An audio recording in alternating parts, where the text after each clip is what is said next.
Elles sont qualifiées d'ibériques et constituent l'une des composantes essentielles de la culture culinaire espagnole. Dans cet épisode, je vais apprendre tout ce qu'il y a à savoir sur les spécialités ibériques et l'art de la découpe du jambon.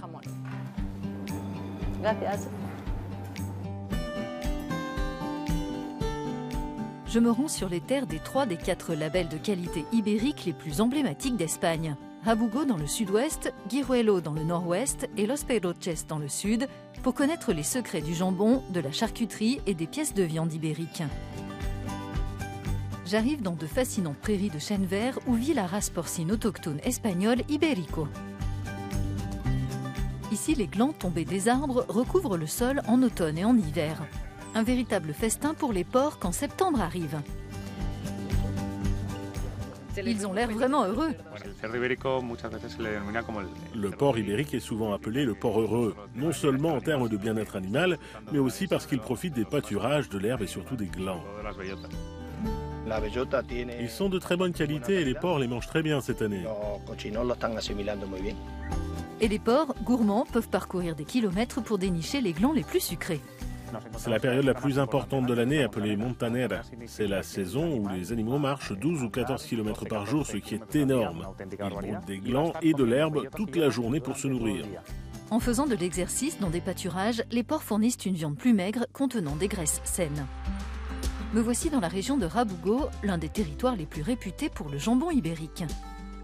Son origine, comme pour de nombreux plats salés, vient de la nécessité de conserver la viande.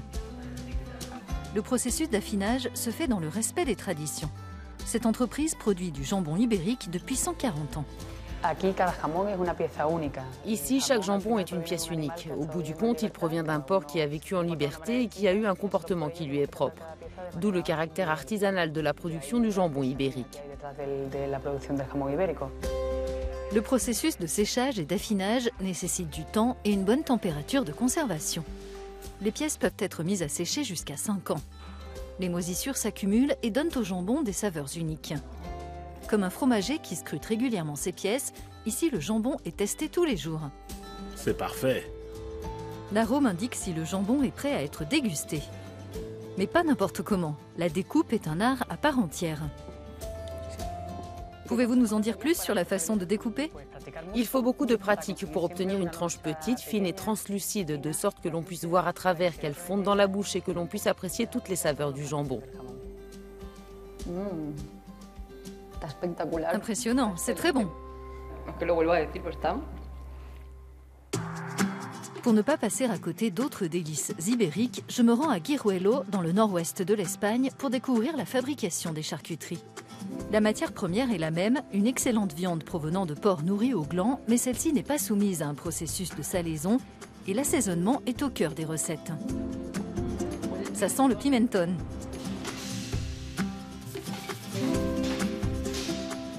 L'un des secrets de la préparation des saucissons et des lomos de Guijuelo tient aux épices. Chaque famille d'artisans a sa propre formule secrète. La maturation se fait dans des pièces sèches, comme le jambon, mais pendant une période plus courte. Combien de temps prend le séchage ?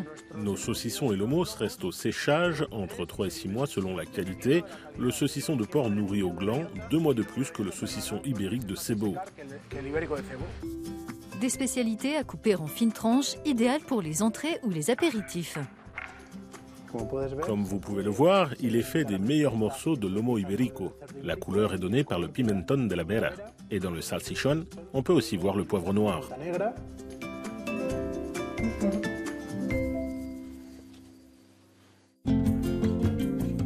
Dernière étape dans la vallée de Los Pedroches. Je vais à présent goûter une recette peu commune, mais excellente. Bonjour, qu'est-ce que vous préparez ? Je prépare un steak tartare de filet mignon de porc 100% ibérique. Ça a l'air bon. C'est une viande saine qui apporte des protéines, des vitamines, des minéraux, du potassium et c'est vraiment bon. Cette recette à base de produits crus met en valeur la qualité de la viande ibérique. Merci d'avoir suivi mon voyage à la découverte des produits ibériques incontournables de la gastronomie espagnole.